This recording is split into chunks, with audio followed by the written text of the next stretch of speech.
I now have 5 family friends who have lost their adult children to opioid overdose.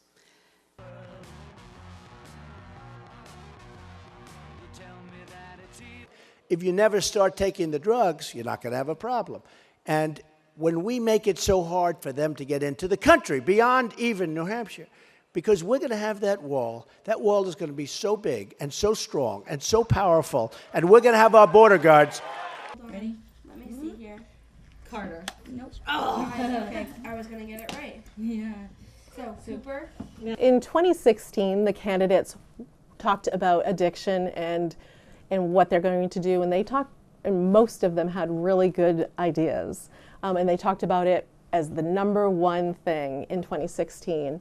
I found that everybody talked about it. And then this year, I haven't yet.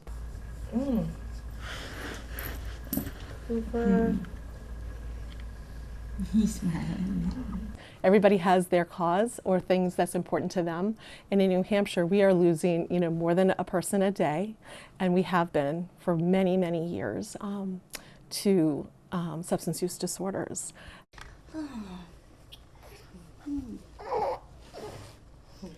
Cooper's like, you're holding him? What the hell?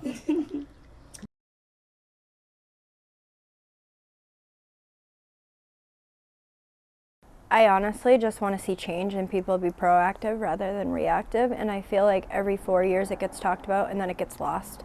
We don't really do much with it, and something needs to change, because this should be like one of the top priorities.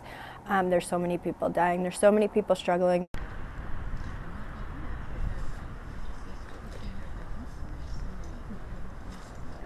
The next 4 years cannot continue the way that it has been, because it's gonna be so bad.